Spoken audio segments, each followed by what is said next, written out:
Hello மக்களே, எல்லாருக்கும் வணக்கம். எல்லோரும் எப்படி இருக்கீங்க? நான் தான் உங்கள் உஷாராணி காளிதாஸ் பேசுகிறேன். இந்த வீடியோ எதை பற்றின வீடியோனா, ஒரு பியூட்டிஃபுல்லான பீச்சுக்கு போயிட்டு வந்தோம். அதுக்கான வீடியோ தான் இது. வீட்டிலேருந்து கிளம்புறதுக்கு முன்னாடியே பார்த்திங்கன்னா பயங்கரமான வெயில். ஸோ அதோடு தான் நாங்கள் கிளம்பி வீட்டிலேருந்து ஒரு 4 மணி 4:30 மணிக்கு கிளம்பணும். அப்போ கூட வெயில் தாங்க முடியல. நேராக வீட்டு பக்கத்தில் இருக்கிற பஸ் ஸ்டாப்பில் போய் வெயிட் பண்ணிகிட்டு இருந்தோம் பஸ்ஸுக்காக. ஸோ எங்கள் வீட்டு கராமாலேருந்து டைரெக்டாக பீச்சுக்கு ஒரே பஸ்ஸு தான்.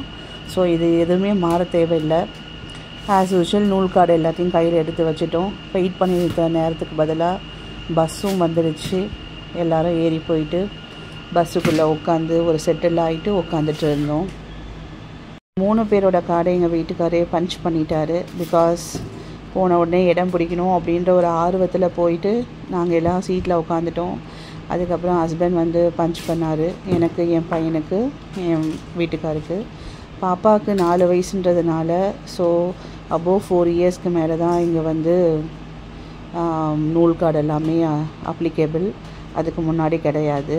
ஸோ நான் எப்பயும் போல் என்ன பண்ணிகிட்டு இருந்தேன்னா, உங்களுக்கு தெரியும், இந்த வண்டியில் பஸ்ஸில் போகும்போதும் ட்ரெயினில் போகும்போதும் வீடியோ எடுக்கிறதே ஒரு பெரிய ஹேபிட்டாக வச்சிட்ருக்கேன். ஸோ அதே மாதிரி தான் நான் எடுத்துகிட்டு போன ஸ்டாண்டை வச்சு வீடியோ ரெக்கார்ட் பண்ண ஆரம்பிச்சிட்டேன். ஸோ ஸ்ட்ரெயிட்டாக ஒரே பஸ்ஸு தான். அதனால் என்ன பண்ணிட்டேன்னா, நான் உட்காந்துட்டு இருந்த இடத்துக்கு முன்னாடி ஸ்டாண்டை ஃபிக்ஸ் பண்ணிவிட்டு கேமரா செட் பண்ணிட்டேன். ஸோ எல்லாமே கவர் ஆகட்டும் அப்படின்றதுக்காக ரெக்கார்ட் பண்ணிகிட்டே போயிட்டுருந்தேன். துபாயில் எனக்கு ரொம்ப பிடிச்ச ஒரு விஷயம் என்னென்னா, இந்த ரோட்டில் நம்ம வீடியோ எடுக்கும் போது நிறைய நோட் பண்ண ஒரு விஷயம் என்னென்னா, அவ்வளோ ஒரு இண்டிகேஷன் மார்க்கிங்குங்க. ஒவ்வொரு லிமிட்டுக்கும், ஒவ்வொரு கிராசிங்க்கும், ஒவ்வொரு ஸ்டாப்புக்கும் பார்த்திங்கன்னா அந்த அளவுக்கு இண்டிகேஷன்ஸ், அந்த மார்க்கிங், அந்த போர்டு எல்லாமே ப்ராப்பராக வச்சுருக்காங்க. அதுலேருந்து யாருமே டீவியேட் பண்ணி இல்லை ஓவர்டேக் பண்ணி எதுவுமே பண்ண முடியாத அளவுக்கு ஒரு சூப்பரான ஒரு ஃபார்மேஷனே சொல்லலாம். அந்த அளவுக்கு பண்ணியிருக்காங்கங்க. துபாயோட இந்த ரோட் வியூ வந்து பார்த்திங்கன்னா அவ்வளோ பியூட்டிஃபுல்லாக இருக்குது. ஸோ எல்லாமே வந்து சென்டர் மீடியனில் வந்து ட்ரீஸ் வச்சு, பிளான்ஸ் வச்சு, அதுவும் நான் வந்து பர்டிகுலராக இந்த ஏரியாவில் நோட் பண்ணது என்னென்னா, ஒரு சில இடத்துல வந்து அந்த ஃபார்மேஷன்ஸ் எல்லாமே கம்மியாக இருந்தது. இங்கே வந்து த்ரூஅவுட்டு நாங்கள் பீச்சுக்கு போய் இறங்குற அந்த ஜுமைரா ஏரியா வரைக்கும் பார்த்திங்கன்னா சென்டர் மீடியனில் பிளான்ஸு, ட்ரீஸு எல்லாத்தையுமே அவங்க மெயின்டைன் பண்ணியிருந்தாங்கங்க. த்ரூஅவுட்டு ஜுமைரா ஏரியாவோட, அதாவது நாங்கள் எந்த பீச்சில் இறங்கினோமோ அந்த ஸ்டேஷனுக்கு முன்னாடி வரைக்கும் நான் பார்த்த வரைக்கும் அவ்வளோவும் வந்து ஒரு பக்கா அரேஞ்ச்மெண்ட்ஸோடு இருந்தது. அதுக்கப்புறம் நாங்கள் ட்ராவல் பண்ண முடியல. பிகாஸ் எங்களுக்கு பீச் ரீச் ஆனதுனால நான் அது வரைக்கும் தான் நோட் பண்ணிவிட்டு ஸோ வீடியோவை கட் பண்ணிவிட்டு நான் இறங்கிட்டேன். ஸோ அந்தளவுக்கு நல்லா இருக்குது துபாய். இந்த வியூவாக இருக்கட்டும், அந்த ஸ்ட்ரக்சர்ஸாக இருக்கட்டும், பில்டிங்ஸாக இருக்கட்டும், எல்லாமே ரொம்ப நல்லா இருக்குது. வீடியோவில் ஓரளவுக்கு மட்டும்தான் நம்மளால் கவர் பண்ண முடியுது. பட் நம்ம அந்த ட்ராவல் பண்ணும்போது பஸ்ஸோ ஒரு ட்ரெயினோ ஒரு கேபோ எதிலோ நம்ம ட்ராவல் பண்ணும்போது அந்த ஸ்ட்ரக்சர்ஸ் தாங்க, பில்டிங்கோட ரோடில் நம்ம போகும்போது பில்டிங் ரைட் அண்ட் லெஃப்ட் எல்லாம் பார்த்திங்கன்னா அவ்வளோ சூப்பரான டிசைனில் அவ்வளோ அழகாக பண்ணியிருக்காங்க. அந்த ஒரு பர்பஸ்க்காக மட்டுமே நான் வந்து மெயினாக வீடியோஸ் எடுப்பேன். லைவாக பார்க்கும்போது அவ்வளோ நல்லாயிருக்கும். உங்களுக்கு என்ன ஒரு முக்கியமான விஷயம் வந்து சொல்லியே ஆகணுங்க. நான் ஒரு மைக் ஒன்று வச்சுருக்கேன். அந்த மைக்கை தான் இப்போ அலோ செக்குன்னு சொல்லிகிட்டு இருந்தேன். அந்த மைக்கை அலோ செக்குன்னு சொல்லி கண்டுபிடிச்சி எல்லாமே செஞ்சும் பார்த்திங்கன்னா வீடியோ எடுக்கும்போது வாய்ஸ் ரெக்கார்டே ஆகாமல் போயிடுச்சுங்க. அதனால தான் இப்போ வாய்ஸ் ஓவர் பின்னாடி பேக்ரவுண்டில் நான் பேசிகிட்ருக்கேன். அதில் பேசிகிட்ருக்கிற ஆடியோ வந்து நம்மளுக்கு விசிபிளாக கேட்கவே இல்லை. ஸோ ரொம்ப பெரிய தப்பு பண்ணிட்டேன். இதுக்கப்புறம் இந்த மைக்கை எடுத்துகிட்டு போகக்கூடாதுன்னு முடிவு பண்ணிட்டேன். என்னோடய பொண்ணு வந்து அவங்க அப்பா பக்கத்தில் போய் உட்காந்துக்கிட்டா, பையன் வந்து என் பக்கத்தில் உட்காந்துக்கிட்டான். ஸோ அந்த டைமில் நான் என்ன சொல்லிகிட்டு இருந்தேன் அப்படின்னா, துபாய் பஸ்ஸில் இருக்கிற ரூல்ஸ் அண்ட் ரெகுலேஷன்ஸ் தான் எக்ஸ்பிளைன் பண்ணிகிட்டு இருந்தேன். என்னென்னா, பொதுவாக துபாய் பஸ்ஸில் வந்து குழந்தைங்களாக இருக்கட்டும் இல்லை பெரியவங்களாக இருக்கட்டும் யாருமே வந்து ஒரு ஸ்நாக்ஸோ டீ காஃபியோ இல்லை ட்ரிங்க்ஸோ எதுவுமே பண்ணக்கூடாது. அப்படி பண்ணாங்கன்னா அதுக்கும் ஒரு ஃபைனுங்க. அதுக்கப்புறம் வந்து டிரைவர் வண்டி ஓட்டிகிட்ருக்காரு அப்படின்னா டிரைவர்கிட்ட போயிட்டு எந்த ஒரு கான்வர்சேஷனோ இல்லை அவங்கள டிஸ்டர்ப் பண்ணுற மாதிரியான ஒரு விஷயத்தையும் நம்ம செய்யக்கூடாது. கூடாது. அதுவும் வந்து ரூல்ஸில் கண்டிப்பாக மெயின்டைன் பண்ணுறாங்க. அதுக்கப்புறம் இன்னொரு சூப்பரான ஒரு விஷயம் பண்ணியிருக்காங்கங்க. பஸ்ஸில் ஒவ்வொரு சீட்டுக்கு பக்கத்துலேயும் பார்த்தீங்கன்னா ஒரு க்ரீன் கலர் ஸ்டாப் பட்டன் வச்சுருக்காங்கங்க. அது வந்து நீங்கள் எந்த ஏரியாவுக்கு முன்னாடி இறங்க போகிறீங்களோ அதில் வந்து ப்ரெஸ் பண்ணிங்கன்னா ஆட்டோமேட்டிக்காக அந்த சீட் நம்பரோட டிரைவருக்கு ஒரு அலர்ட் போயிடும். ஸோ அந்த ஸ்டாப்பிங்கை அவங்க வந்து ஸ்டாப் பண்ணுற மாதிரி இருக்குது. ஸோ அவ்வளோ சூப்பராக இருந்தது. ஒரு சீட்டு கூட விடாமல் எல்லா சீட்ஸ்லேயும் அது வந்து ப்ரொவைட் பண்ணியிருந்தாங்கங்க. அதுக்கப்புறம் பார்த்தீங்கன்னா ஃபுல்லாக சென்ட்ரலைஸ்டு ஏசி தான், உங்களுக்கு எல்லாமே தெரியும். ஸ்பெஷல் பீப்புளுக்கும் தகுந்த மாதிரி ஒரு பிளேஸும் அரேஞ்ச் பண்ணியிருக்காங்க. ஸோ அவங்களுக்கும் வந்து அவங்களுக்கான இடமும் அங்கே இருக்குது. நிறைய பேர் பார்த்திங்கன்னா எல்டர்லி பீப்புள் வந்து இல்லை குழந்தைங்க யாருன்னா வந்தாங்கன்னா ஆட்டோமேட்டிக்காக எழுந்து அவங்களுக்காக ஒரு இடத்த கொடுக்குறாங்க. அதுவும் ரொம்ப நல்லாவும் இருக்குது. மாதிரி கதை சொல்ல ஆரம்பித்த உடனே பக்கத்தில் இருக்கிற என் பையனுக்கு தூக்கமே வந்துடுச்சுங்க. ஏன்னா வீட்டிலேருந்து கிளம்பி வரும்போது தலை குளிச்சுட்டு ஃப்ரெஷ்ஷாக வந்தாங்க. வந்து ஏசி பஸ்ஸில் ஏறி உட்காந்த உடனே அவனுக்கு ஆட்டோமேட்டிக்காக தூக்கம் வந்தது. என்னதான் இருந்தாலும் சொல்ல முடியாதுல்ல இல்லைங்க. அம்மா பக்கத்தில் உட்காந்தவொடனே ஆட்டோமேட்டிக்காக அவனுக்கு தூக்கம் வந்துடுச்சுங்க. அவனும் தூங்க ஆரம்பிச்சிட்டான். சரி அவனை தூங்குறத ஒரு ஃபன் பண்ணி வீடியோ எடுக்கலான்னு பார்த்தேன். பட் அவன் ரொம்ப சீக்கிரமாகவே தூங்கிட்டான். அதுவும் தலை குளிச்சதுக்கு உங்களுக்கே தெரியும், ஏசியில் வேற போகிறோம், எந்த அளவுக்கு தூக்கம் வரும் பாருங்கள். அவன் ரொம்ப டீப்பாக தூங்கிட்டான். கரெக்டாக நாங்கள் வந்து பீச்சுக்கிட்ட நியர்பை பீச்சுக்கு வரும்போது தான் நான் அவனை எழுப்பியே விட்டேன். என் பொண்ணு அந்த பக்கம் அவங்க அப்பா பக்கத்தில் படுத்து தூங்கிட்டான். ஸோ பீச் ரொம்பவும் என்ஜாய்ஃபுல்லாக இருந்தது. அது என்னென்னு பார்க்கலாம். இப்போ பார்த்தீங்கன்னா ரோட் வியூ தான் வரப்போகுது. ஸோ கிட்டத்தட்ட நான் ரோட் வியூவை ரொம்ப ஸ்லோவாக ரொம்ப பொறுமையாக ரெக்கார்ட் பண்ணிட்டு வந்தேன். அந்த ரெக்கார்டிங் பார்த்து முடிக்கிற அளவுக்கு உங்களுக்கு பொறுமையாக இருக்காது. ஸோ அந்த பர்டிகுலர் ரோட் வியூவை வந்து நான் ஃபாஸ்ட் மோடில் ஸ்பீட் வச்சுருக்கேன். அதுக்கப்புறம் அந்த வீடியோ கட் ஆன உடனே பீச்சில் போய் இறங்கினதுக்கப்புறமா என்னன்றது இந்த வீடியோவில் பார்ப்போம். ஸோ அது வரைக்கும் கொஞ்சம் வெயிட் பண்ணி பாருங்கள், யாரும் ஸ்கிப் பண்ணாதீங்க. ஓகே.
ஃபைனலாக நாங்கள் வந்து கைட்டு பீச்சுக்கு வந்து ரீச் ஆகிட்டோங்க. ஒரு வழியாக வந்து ரீச் ஆனதுக்கப்புறமா எப்பயும் போல் ரெக்கார்ட் பண்ண ஆரம்பிச்சிட்டேன். ஸோ வரும்போது பார்த்திங்கன்னா அவ்வளோ சூப்பராக இருந்தது. எப்படி இருந்ததுன்னு பார்த்தீங்கன்னா நம்ம அண்ணா சாலை போயஸ் கார்டன் இருக்கிற மாதிரி ஒரு எஃபெக்டில் தான் இந்த ஏரியாவோட லொக்கேஷன்ஸே இருந்தது. எல்லாமே வந்து இண்டிவிஜுவல் பங்களோஸாக அவ்வளோ நீட்டாக டிசைன் பண்ணியிருந்தாங்க. எப்போவுமே என்னை பொறுத்த வரைக்கும் நான் நோட் பண்ணுற ஒரே ஒரு விஷயம்னா ஸ்ட்ரக்சர்ஸு, வீடு இல்லை இந்த இடம் எப்படி கன்ஸ்ட்ரக்ட் பண்ணியிருக்காங்க, என்ன மாதிரி டிசைன் பண்ணியிருக்காங்க அப்படின்றத பார்த்துட்ருக்கிறது தாங்க பெரும்பாலுமான என்னோடய வேலையாக இருக்கும். ஸோ பிளான் ரொம்ப நீட்டாக இருந்தது, ரொம்ப அழகாக டிசைன்ஸ் பண்ணியிருந்தாங்க. ஸோ மெல்லமாக நாங்கள் வந்து பீச்சை நோக்கி அப்படியே மெல்லமாக மூவ் ஆகி போயிட்டே இருந்தோம். இந்த வியூ பாருங்கள் எவ்வளோ அழகாக இருக்குது பாருங்கள். ஒரு ஏரியாலேயுமே எது நம்ம ரொம்ப பிடிச்சிருக்கோ அதை வெயிட் பண்ணி நின்று பொறுமையாக வீடியோ ரெக்கார்ட் பண்ணிட்டு தாங்க போயிட்டுருக்கேன். இது ஒரு வீட்லேயே எத்தனை கார் இருக்குது பார்த்தீங்களா. இன்றைக்கி நம்ம இவ்வளோ கார் வாங்க போகிறோம் தெரியல. இருந்த காரையும் விற்றுட்டு துபாய்க்கு வந்துட்டோம். சரி பரவாயில்ல, அதுக்கான நாள் வரும். கண்டிப்பாக நம்ம எல்லோரும் கார் இல்லாதவங்க கார் வாங்குங்க, நாங்களும் வாங்குகிறோம். ஸோ இன்னும் கொஞ்சம் நேரத்தில் நம்ம பீச்சை ரீச் ஆக போகிறோம். என் பையன் என் கூட வந்துக்கிட்டு இருந்தான், என் பொண்ணு அவங்க அப்பா கூட நடந்து போயிட்டு இருந்தாங்க. அதுக்கப்புறம் வீட்டிலேருந்து வரும்போதே பசங்களுக்கும் எங்களுக்கும் ட்ரெஸ்ஸஸ் எல்லாமே எடுத்து வச்சுக்கிட்டோங்க. அதுக்கப்புறம் இந்த உப்பு தண்ணியில் குளிக்கும் போது கண் ரொம்ப எரிச்சலாக இருக்குது. அதுக்கான தேவையான ப்ரிகாஷன்ஸோடு எல்லா திங்ஸும் எடுத்துகிட்டு வந்துட்டோம். ட்ரெஸ்ஸு, சேஞ்சஸ்ஸு, விளையாடுறதுக்கு பொண்ணு விளையாடுறதுக்கு தேவையான இந்த பீச்சு செட்டுன்னு இருக்கும் இல்லைங்களா, அது எல்லாமே எடுத்துகிட்டு பையில் அடுக்கி வச்சுட்டு கொஞ்சம் போல் ஸ்நாக்ஸ் எடுத்து வச்சுட்டு தேவையான அளவுக்கு வாட்டர்.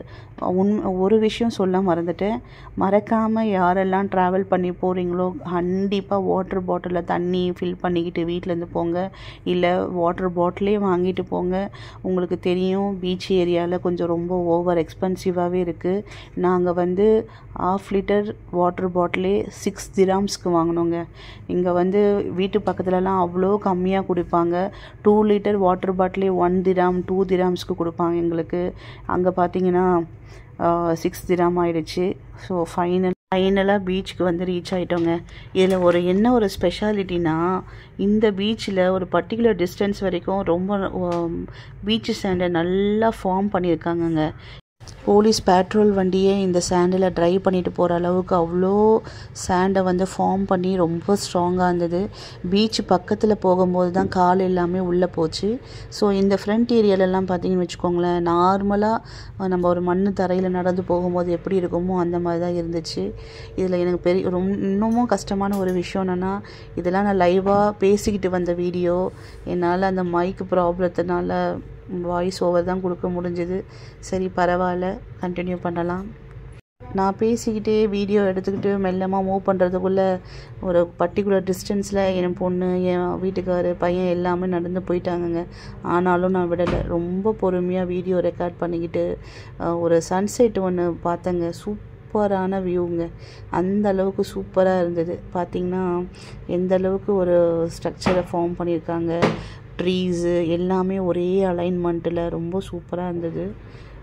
ஆனால் இன்னொரு விஷயம் என்னென்னா, கொஞ்சம் எக்ஸ்பென்சிவாகவும் இருந்தது. ஈவினிங் டைமில் போகிறதுனால எப்போவுமே நான் அந்த சன்செட் ஆகிற நேரத்துக்கு தாங்க கரெக்டாக போகிறேன். எனக்கு அதனால சன்செட் வியூ வந்து ரொம்ப அதிகமாக எனக்கு கிடைக்கிது. நானும் வந்து ரொம்ப என்ஜாய் பண்ணி போயிட்டு இருந்தேங்க. இங்கே இருந்து பீச்சுக்குள்ளே போகிறதுக்கு கொஞ்சம் தூரம் நீங்கள் நடக்கணும். ஸோ இது எல்லாமே பக்கத்தில் இருந்த விஷயந்தான், அதையும் கவர் பண்ணிகிட்டே வந்துட்டேன். அல்மம்சார் பீச்சுக்கும் இதுக்கும் உள்ள டிஃப்ரென்ஸ் என்னென்னா, அல்மம்சார் பீச் வந்து கொஞ்சம் சின்னது. ஸோ உடனே நம்ம வந்து கடல் ஏரியாவுக்கு போய் ரீச் ஆகிடலாம். பட் இந்த கைட் பீச் வந்து ரொம்ப பெருசுங்க. பஸ் ஸ்டாப்லேருந்து நடந்து வந்து உள்ளே நீங்கள் பீச்சுக்கு ரீச் ஆகி இந்த பீச் மண்ணிலேருந்து நம்ம உள்ளே போகிற அளவுக்கு தாங்க இருக்குது. எப்படி நம்ம மெரினா பீச்சுக்கு போவோமோ அதே கான்செப்டில் தான் இந்த கைட்டு பீச்சும் இருந்தது. கைட்டு பீச்சுனால் நிறைய நான் கூகுள் சர்ச் பண்ணும்போது பட்டமெல்லாம் பறந்துட்டுருக்கோம், கைட்டு இருக்கும்னு நினச்சேன். ஆனால் அது பேர் தான் கைட்டு பீச்சு. அந்தளவுக்கு எந்த ஒரு பட்டமும் பறக்கலை, நாங்களும் எந்த பட்டத்தையும் வாங்கிட்டு போயும் பறக்க விடலை. பேர் தான் கைட்டு பீச்சுன்னு வச்சுருக்காங்க போல். ஸோ நடந்து நடந்து நடந்து கடைசியில் ஒரு ரெஸ்டாரண்ட் போய் ரீச் ஆகிட்டோங்க. நாங்கள் சால்ட் ரெஸ்டாரண்ட்டுன்னு ஒரு ரெஸ்டாரண்ட் இருந்தது.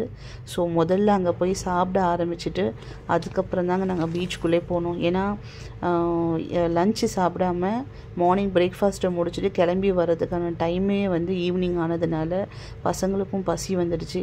ஸோ முதல்ல கொஞ்சம் சாப்பிட வச்சுட்டு அதுக்கப்புறம் நம்ம வந்து பீச்சுக்குள்ளே போகலாம் அப்படின்னு சொல்லிட்டு பிளான் பண்ணிட்டோம்.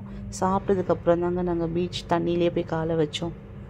இந்த சால்ட் ரெஸ்டாரண்ட்டில் பார்த்தீங்கன்னா ஒரு சூப்பரான விஷயம் ஒன்று பண்ணாங்கங்க. என்னன்னு பார்த்தா, நம்ம ஒரு 2 இடத்துல வந்து ஆர்டரை ப்ளேஸ் பண்ணிட்டோம் அப்படின்னா அவங்க கையில் ஒரு சிப்பு மாதிரி ஃபிக்ஸ் பண்ண ஒரு மேக்னெட்டிக் மாதிரி கையில் கொடுத்துட்டாங்கங்க. அந்த பேர் எனக்கு கரெக்டாக தெரியல, தெரிஞ்சவங்க சொல்லுங்கள். ஸோ என்ன ஆச்சு, அது ஆர்டர் அவங்க ரெடி பண்ணதுக்கப்புறம் நம்மளுக்கு ஒரு வைப்ரேஷன் அலர்ட் ஒன்று வருது. அதை வந்ததுக்கப்புறம் நம்ம போய் எந்த இடத்துல கலெக்ட் பண்ணணுமோ அந்த இடத்துல நம்ம கலெக்ட் பண்ணிக்கலாம்.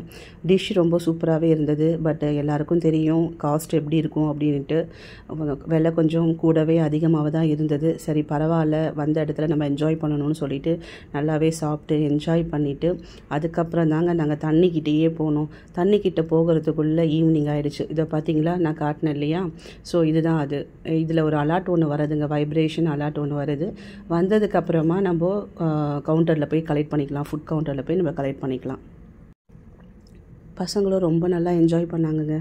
அதில் வந்து ரொம்ப ஸ்பைசி இல்லாமல் ரொம்ப நார்மலாகவே இருந்தது. பசங்களுக்கு ரொம்ப பிடிச்சிருந்தது. Ice cream and chicken nuggets and French fries எல்லாமே ரொம்ப நல்லாவே சாப்பிட்டு என்ஜாய் பண்ணாங்க. நெக்ஸ்ட்டு நாங்கள் நேராக பீச்சுக்கு தாங்க போனோம்.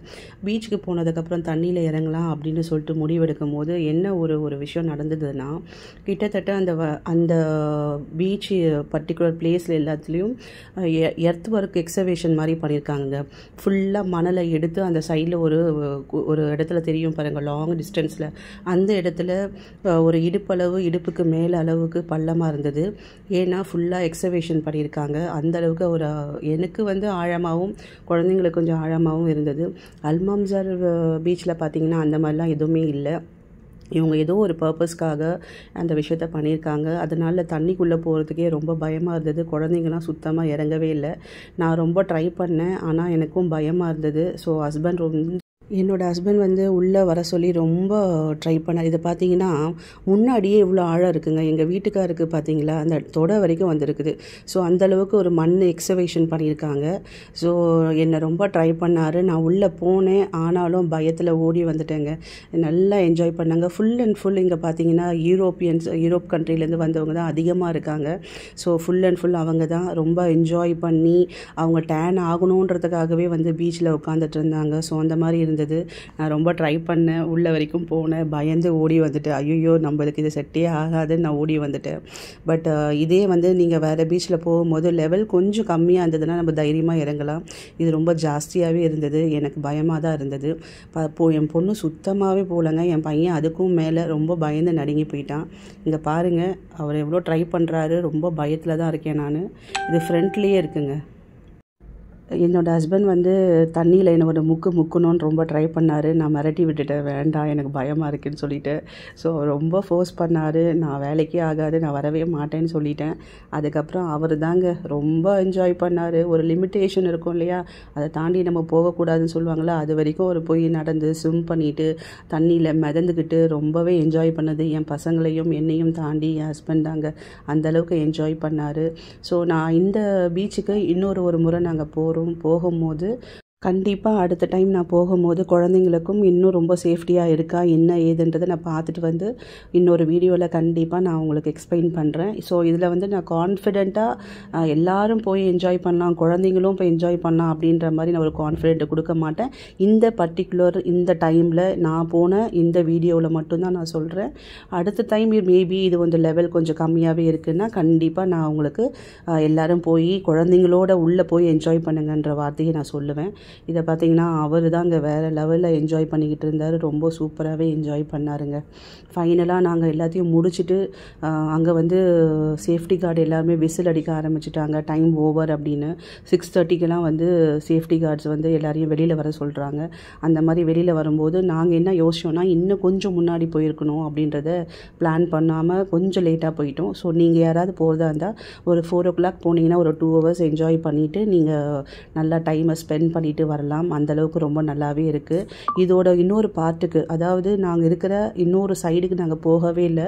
அங்கே நிறைய இடம் இருக்குது, நிறைய பிளேசஸ் இருக்குது, நிறைய ப்ளே ஏரியாஸும் இருக்குது. நாங்கள் அதெல்லாம் ரொம்ப மிஸ் பண்ணிட்டோம்.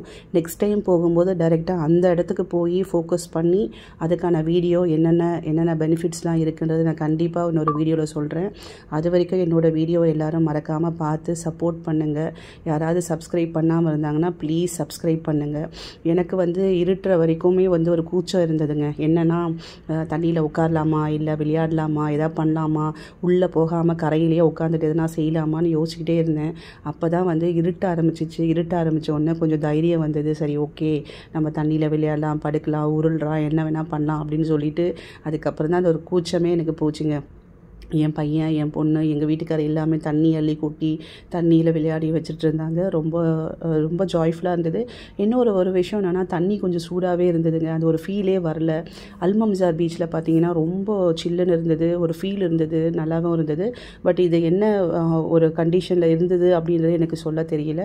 பட் நெக்ஸ்ட் டைம் நான் கண்டிப்பாக போனேன்னா அப்டேட் கொடுக்குறேன். நான் பார்த்தீங்களா எவ்வளோ என்ஜாய் பண்ணிக்கிட்டு ரொம்ப நல்லா இருந்தது. ஃபுல்லாக மண்ணுங்க தலையிலேருந்து காலை வரைக்கும். ஸோ அந்தளவுக்கு என்ஜாய் பண்ணிட்டு வந்தேன். உங்களுக்கும் டைம் கிடைக்கும் போது நீங்களும் குழந்தைங்களோட கொஞ்சம் டைம் ஸ்பெண்ட் பண்ணுங்கள். பசங்க படிக்கலாம், விளையாடலாம், என்ன வேணால் பண்ணலாம். நீங்களும் அதாவது வீட்டில் இருக்கிற லேடிஸு அண்டு குழந்தைங்களை தாண்டி ஹஸ்பண்டும் வேலைக்கெல்லாம் போயிட்டு வரீங்க. ஸோ நீங்கள் எல்லாருமே வீட்டுக்கு வந்து திரும்ப தூங்கி எழுந்து இந்த மாதிரியான பிஸி ஷெடியூல்லேருந்து எல்லோரும் வெளியில் வந்து லைஃப்பை கொஞ்சம் நம்ம என்ஜாய் பண்ணலாம். Okay, tata, bye bye. Next video பார்க்கலாம்.